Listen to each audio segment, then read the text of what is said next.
한번 따라 하실까요? 구원 그 이후의 삶. 노아 홍수를 통하여 살아남은 노아와 그의 가족들에 대한 이야기입니다. 인류의 새 조상이 된 것입니다. 아담이 우리 인류의 조상이지만 실질적으로 알고 보면 사실은 아담이 우리 인류의 조상이라기보다는 노아 홍수 이후에는 노아의 가족으로 말미암아 온 인류가 퍼져나갔고 온 인류가 번성되었기 때문에 노아가 새 인류의 조상이라고 보는 것이 옳습니다. 오늘 본문에 나오는 이야기를 어떻게 해석해야 할까요? 저는 설교 제목을 뭐라고 지었느냐 하면 구원 그 이후의 삶 이렇게 지었습니다. 노아가 홍수를 통하여 살아남은 사건을 구원이라고 본다고 한다면 그 홍수 사건 이후에 일어난 노아의 삶에는 구원 그 이후의 삶이라고 볼 수 있는 것입니다. 구원받은 자가 어떤 삶을 살아야 할까요? 특별히 사순절을 지나가는 저와 여러분이 구원받은 자라고 한다면 그리고 그 구원의 은혜를 잘 붙들고 살아가기 위해서 우리가 해야 할 신앙의 올바른 태도는 무엇일까요? 오늘 본문에 나타난 노아 가족의 이야기를 통하여 구원 그 이후의 삶, 사순절을 지나는 신앙의 올바른 태도를 잘 배우고 우리도 그것을 굳게 붙들고 나아가게 되기를 예수님의 이름으로 축원합니다. 자, 그렇다면 구원받은 노아의 가족이 첫 번째로 해야 할 신앙의 태도는 무엇이었을까요? 따라 하시겠습니다. 절제하는 삶. 절제하는 삶. 20절, 21절 말씀입니다. 시작. 노아가 농사를 시작하여 포도나무를 심었더니 포도주를 마시고 취하여 그 장막 안에서 벌거벗은지라. 구원받은 이후에 노아가 보여준 모습의 잘못된 것은 취하여 벌거벗었다라는 겁니다. 그로 말미암아 자식이 저주를 받게 되고 이런 가족의 비극이 생긴 것입니다. 사순절을 지나가는 저와 여러분, 우리가 구원받았다고 한다면 그 구원의 감격을 가지고 살아간다고 한다면 우리 삶에 반드시 맺어야 할 성경의 열매 중에 하나가 절제라고 하는 사실을 기억했으면 좋겠습니다. 특별히 이번 사순절 기간 동안에 저와 여러분이 할 수 있는 것도 많고 우리에게 여유도 있고 가진 것도 많을지라도 가능하면 할 수만 있다면 좀 심플하게 절제하며 살았으면 좋겠습니다. 노아가 절제하며 살아야 되는데 절제하며 살지 못하고 포도주를 심은 것까지는 좋은데 포도나무를 심은 것까지는 좋은데 그 포도나무를 따먹고 취하여 벌거벗은 것은 옳지 않은 것입니다. 그렇다면 왜 노아가 저런 행동을 했을까요? 구원받은 새 인류의 조상이 된 노아가 하나님이 당대의 어려운 자라고 얘기하고 하나님과 동행했다고 그렇게 됐다 칭찬했던 노아, 120년 동안이나 순종하여 방주를 지었던 노아가 왜 갑자기 구원받은 이후에 저렇게 헷가닥 변한 모습을 우리에게 보여줄까요? 물론 그 이유가 있지만 저 모습 속에서 저와 여러분의 모습을 발견할 수 있어야 합니다. 아무리 믿음을 보이고 아무리 순종을 오래 해도 우리 인간은 연약하여 한순간에 까딱 잘못하면 넘어질 수밖에 없는 존재라고 하는 사실을 기억해야 합니다. 제가 노아를 용납하자, 노아를 막 무시하자, 노아를 너무 막 감싸주자 이런 이야기가 아니라 우리 인간이 그런 존재라고 하는 걸 저와 여러분 잊어버리면 안 됩니다. 그래서 남 너무 욕할 필요도 없고요. 너무 우리 자신 만족하여 난 절대 안 그런다 그럴 필요 없습니다. 누구나 다 넘어질 수 있습니다. 넘어진다는 걸 용납하자는 게 아니고 저와 여러분이 넘을 수 있는 존재라고 하는 것을 기억해야 합니다. 그럼에도 불구하고 왜 노아가 그러면 술에 취하여 저렇게 벌거벗고 하는 실수, 포도주를 먹되 절제하지 못하고 취할 정도로 먹었을까요? 성경에는 기록하고 있지 않지만 제가 상상을 해보고 제가 연구를 해보니까 아마도 노아에게 엄청난 삶의 중압감이 있었던 것 같아요. 홍수 이후에 여러분 그 홍수 이후의 상황을 생각을 해보세요. 천지에 뭐가 있을까요? 시체. 여러분 생각을 해보시라니까요. 시체가 널브러져 있었을 거예요. 시체뿐만 아니라 날개가 있는 동물 중에 살아남은 동물도 있었을 가능성이 있어요. 성경은 명확하게 이걸 지지하지 않습니다. 왜냐하면 방주에서 나간 동물만 살았으니까. 그럼에도 불구하고 그 시체, 그 이후에 나온 방주에서 나온 동물들, 자연 환경이 사람과 동물들을 살 수 있는 환경으로 만들어 놓은 것이 아니에요. 뻘이 가득 찼을 거란 말이에요. 그 땅이 말라도 아직 굳지 않았을 거란 말이에요. 사람이 생존하기에 쉽지 않은 상황이 노아 홍수 이후에 펼쳐졌을 거라는 거예요. 우리 그냥 성경을 읽을 때 그런 생각 없이 그냥 노아가 방주에서 나왔더라, 와 좋았더라 막 이런 얘기를 하는데요. 아니에요. 노아가 하나님 앞에 제사를 지냈는데요, 사실은 그 제사의 제물은 들에서 떠돌고 있는 제물이 아니라 노아가 그렇게 방주에서 그렇게 애써 키우고 보호했던 동물 중에 하나예요. 그 예수 그리스도란 말이에요. 자기의 가장 귀한 것, 그 방주를, 그 홍수를 통과하고 살아남았던 걸 하나님께 드려야 됐단 말이에요. 상황이, 자연 환경이 엄청나게 척박했고 살기가 쉽지 않았던 거예요. 그런 상황 속에서 인간은 딸랑 몇 명 살아남았냐면 8명 살아남았어요. 동물은 됐다 많이 흩어졌어요. 동물들이 먹을 것이 없으니 옛날에 노아가 뭘 줬어요? 먹이를 줬을 거란 말이에요. 그럼 성경이 얘기하는 게 아니라 제 상상력이에요. 먹이를 줬단 말이에요. 동물들이 천지 사방으로 흩어졌는데, 흩어져서 먹을 걸 찾는데 먹을 것이 없어요. 어디로 올까요? 여러분 생각을 한번 해보시라니까. 제 생각이 옳다는 얘기가 아니라 이런 상상력 속에 그 노아의 고뇌를 우리가 이해해 볼 필요가 있는 거예요. 아마 방주 곁으로 왔을 거예요. 근데 노아가 옛날처럼 뭘 줘야 되는데 다 떨어졌는지 아니면 남아있는지, 노아도 먹고 살아야 될 것인지 될 거라고 생각해서 안 줬을 가능성이 있어요. 그러니까 안 주면 먹을 것 문제 앞에서 모든 것이 다 어떻게 돼요? 난폭해지잖아요. 공격할 수도 있고요, 막 들이밀기도 하고요. 별의별 일이 다 일어났을 겁니다. 그런 초창기의 혼란이 사라지고 노아가 그 땅에서 땅을 개간하고 먹기 위하여 자연과 막 전쟁하면서 살아가는 거예요. 그 삶이 얼마나 고달팠겠어요. 새로운 인류의 조상이 되었는데 가장으로서 그 삶을 이어간다는 것이 얼마나 많은 스트레스가 되었겠어요.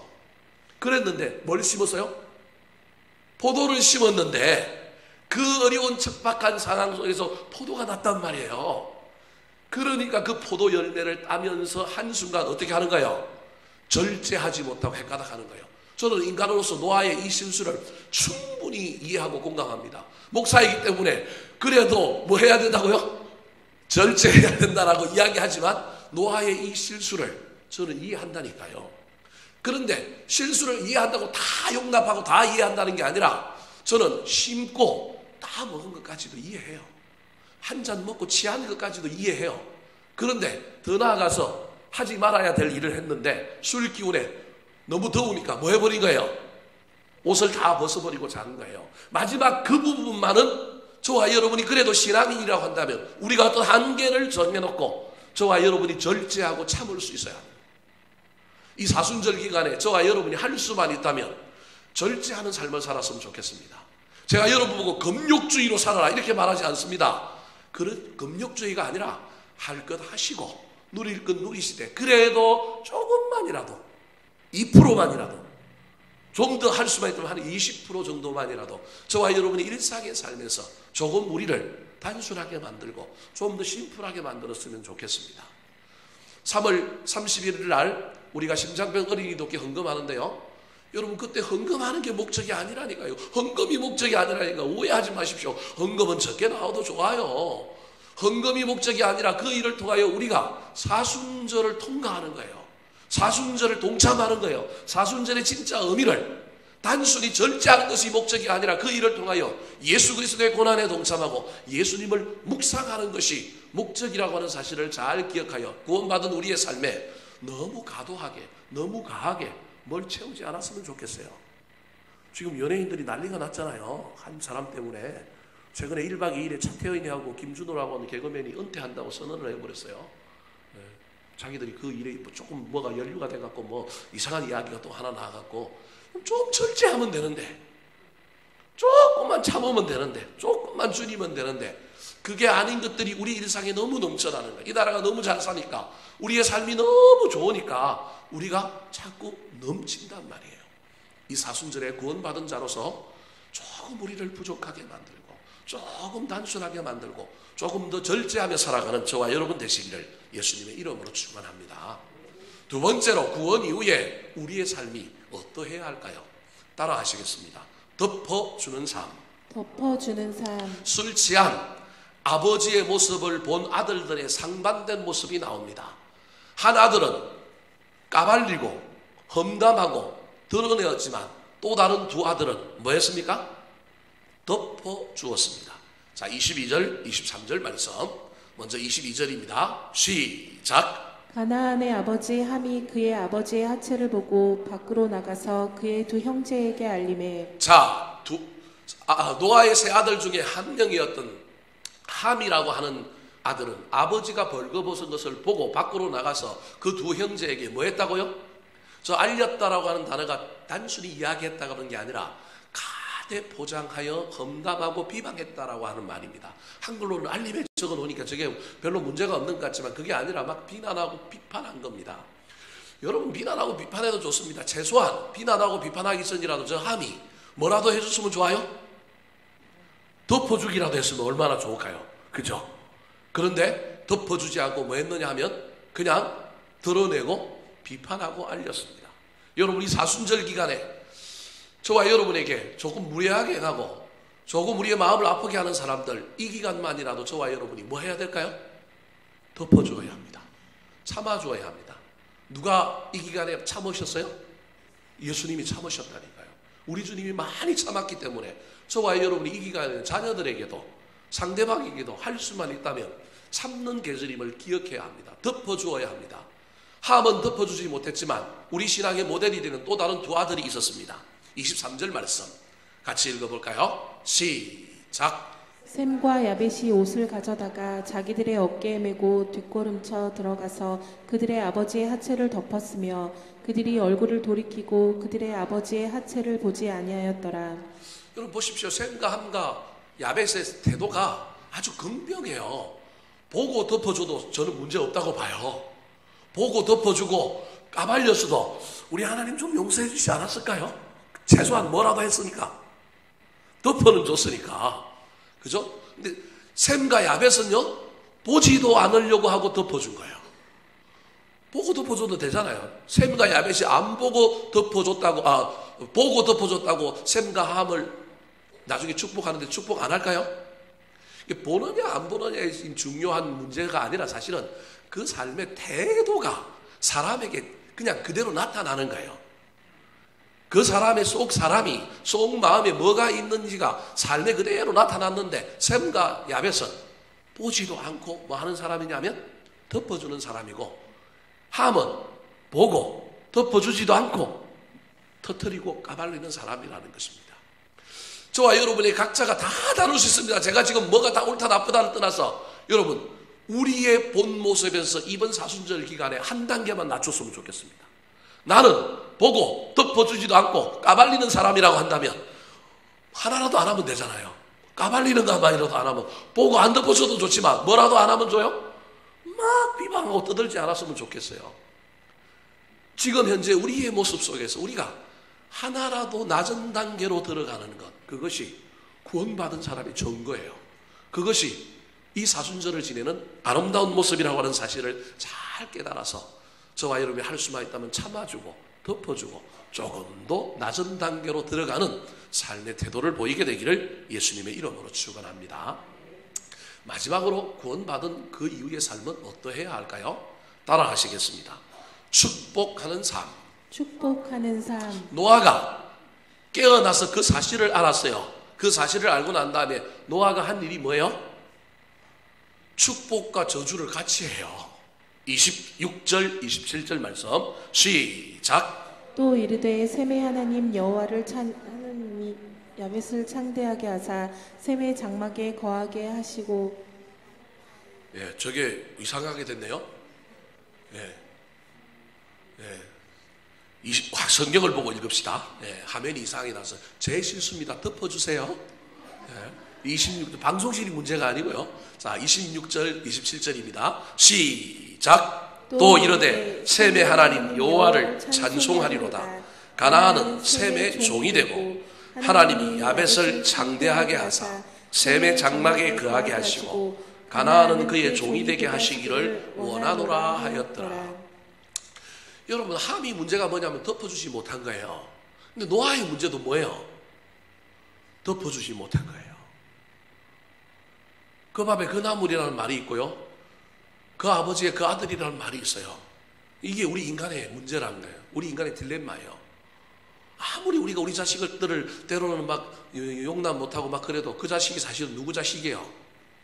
내 자식이고 내 배에서 난 거예요. 걔네들이 하는 행동이 다 누구 행동이에요? 다 우리 행동이에요. 사실은 알고 보면 다 우리 행동이에요. 우리 행동인데 그걸 그냥 우리는 어렸을 때 안 했다고 생각하는 거예요. 최근에 우리 큰놈이 일찍 들어와요. 요즘 일찍 들어와고 뭐 10시에도 가면 들어와 있고요, 9시에도 가면 들어와 있고요. 물론 이제 친구들이 다 군대 가고 없으니까 그러긴 하지만 평균 새벽 2시, 3시, 4시 뭐 아침에 5시, 6시도 들어오던데 요즘은 일찍 들어와 있으니까 얼마나 기분이 좋은지 몰라요. 제가 보통 뭐 설교 끝나고 집에 가도 저는 새벽형이 아니에요. 난 새벽기도 지금 이거 누가 없애줬으면 좋겠어. 하나님이 다시 오셔가지고 새벽기도 이거 없애줬으면 좋겠는데 저는 새벽형 인간이 절대 아닙니다. 제가 새벽기도 열심히 하는데요, 이건 제 의지를 총동원해서 힘쓰고 애써서 하는 거지, 이게 지금 훈련돼가지고 어쩔 수 없이 하는 거지. 저는 2시 이전에 잠을 자본 적이 없는 사람이에요. 밤이 돼야 초롱초롱하고요, 밤이 돼야 막 돌아가요. 근데 이걸 누가 물려받은 거예요? 우리 아들이 물려받았지. 그걸 모르고 아들이 2시가 돼도 안 들어오는 거예요. 보통 제가 2시 정도 돼서 자거든요. 그럼 2시간 딱 자고 그 다음에 뭐 어디 나오는 거예요? 새벽기도 나오는 거예요. 새벽기도. 요즘은 이제 제가 오전에 또는 점심때 조금 자요. 옛날에는 안 잤단 말이에요. 옛날에는 안 자고 졸리면 그냥 꾸벅꾸벅 한 1, 20분 이렇게 하다가 그냥 목회를 했어요. 그러니까 이게 사실은 살도 찌고 몸도 건강이 사실은 안 좋은 거예요. 잠을 많이 자야 되는데 하루에 4시간 자면 제가 많이 잔다니까요. 2시간 이렇게 잤단 말이에요. 그건 각설하고, 하여튼 이게 저한테 있는 게 그대로 아들한테 있는 거예요. 그럼 저는 옛날에 어떻게 살았을까? 저도 대학생 때, 저도 고등학교를 졸업하고 어떻게 살았을까요? 한 번도 생각을 안 하면 내 아들 문제를 놓고 고민하다가 제 인생을 돌이켜보니까 제가 그런 거예요. 제가. 대신에 저는 섬에서 자라서 부모님 밑에 안 있고 통영의 도시에 누나 집에 있었던 거예요. 대학생 때 방학 때 누나 집에 있었는데, 누나가 너무 힘든 일을 하다 보니까 누나는 일찍 자고 새벽에 일찍 가다 보니까 내가 들어오는지 안 들어오는지, 그리고 자기 아들이 아니니까 동생이니까 큰 관심을 안 기울이고 뭘 한 거예요? 방목을 했단 말이에요. 그러니까 저도 쏘다니고 친구들하고 놀다가 제가 옛날에 3시, 4시 이렇게 들어갔는데 제 생각은 안 하고 누구만 지금 막 잡으려고 그러는 거예요. 아들만 잡으려고 그러는 거예요. 근데 그때 한 번도 나를 제지한 사람이 없어요. 예를 들 같으면 뭐 누나들이 뭐라고 그런 것도 없고 부모들이 뭐라고 그런 것도 없고. 왜냐하면 그렇다고 해서 제가 막 돌아다니면서 사고를 치고 그렇게 온 게 아니라 저를 지켰고 잘 관리하고 뭐 이랬기 때문에, 믿음을 줬기 때문에 그런 것도 있긴 하지만 여하튼 제가 그러고 돌아다닌 거예요. 그런데 막상 아들이 그렇게 하는 걸, 돌아다니는 걸 보고 있으니 이게 못 견디겠는 거예요. 근데 사실은 알고 보면 그게 누구 모습이에요? 제 모습인 거예요. 그래서 제가 작년 가을부터 작전을 바꿨어요. 안 기다리고 일찍 자고요. 기다리기 전에 자기 그렇게 이야기하기 전에 편지 써놓고요. 뭐라고 그러지 않고, 옛날에는 내 딴에는 막 참고 한마디를 하는데 그 한마디에도 뭐가 꽂혀 있을까요? 비수가 꽂혀 있죠. 참고 내 딴에는 막 열불이 나고 열통이 나갖고 막 저걸 죽여 살려 그러지만 마음을 그냥 가다듬어가지고 아들한테 한마디, 그것도 막 일주일에 한마디 할까 말까 했는데 그것도 아들한테는 어떻게 들려오느냐 하면 공격으로 들려오는 거예요. 근데 작년 9월 달부터는 한마디도 안 해버렸어요. 그냥 도 닦는 셈 치고, 그러면서 저를 돌아보니 이게 누구 모습이냐면 내 모습이더라는 거예요. 그래서 아이고, 나도 옛날에 그랬구나. 근데 내가 지금 이 모습 이대로 잘 살고 있는 것은 그때 나를 엉뚱하게 제지하고 엉뚱하게 막 그랬으면 내가 엇나가서 더 이상해졌을 텐데, 나를 용납하고 믿어주고 받아줬던 누나들, 부모님들이 있었기에 내가 이 자리에 있구나. 이 믿음이 들기 시작하니, 그래, 내가 그랬다면 우리 아들도 그럴 수 있지. 잠시 잠깐 뭐 좀 어긋나고 좀 눈에 안 보이고 좀 실수하는 거 있을지라도 그럴 수 있지. 이 믿음이 생기니까 말을 안 하는 거예요. 지금은 말 안 하는 나도 편안하고 지도 편안하고, 그리고 조금 있으니까 올 1월 달부터 애가 나가요, 안 나가요? 안 나가. 드디어 안 나가는 거예요. 안 나가고 어떻게 해요? 일찍 들어오는 거예요. 여러분, 제가 무슨 얘기를 하려고 하느냐 하면, 함의 문제가 사실은 누구의 문제예요? 노아 자신의 문제잖아요. 그 노아 자신의 문제였다는 걸 오늘 노아가 보여주잖아요. 함도 안 덮어주고 까발렸는데, 아니 그래도 아버지가 돼갖고 자식이 잘못했다고 자식을 그래도 뭐 해야 될까요? 아버지는 덮어줘야지. 칭찬해야지. 그런데 덮어주지 않고 잘한 놈은 잘했다고 칭찬해주고 못한 놈은 못했다고 뭐해요? 저주하잖아요. 자기가 하나님인가? 아버지잖아요. 여러분, 이 사순절에 저와 여러분이 다 눈이 있고 귀가 있고 다 똑똑해서 뭘 보면 뭐가 잘못됐고 뭐가 옳고 다 판단할 수 있을 것입니다. 여러분, 그럼에도 불구하고 저와 여러분이 선한 눈을 가지고 칭찬하고 축복하는 입술이 되었으면 좋겠습니다. 이것이 구원받은 자의 삶이요, 이 사순절에 저와 여러분이 살아야 할 삶임을 잘 기억하여 할 수만 있다면 이 기간만이라도 절제하시고, 이 기간만이라도 덮어주시고, 이 기간만이라도 지적하고 판단하고 정죄하는 것이 아니라 칭찬하고 축복하는 저와 여러분 되시기를 우리 구주 예수 그리스도의 이름으로 축원합니다. 기도하겠습니다.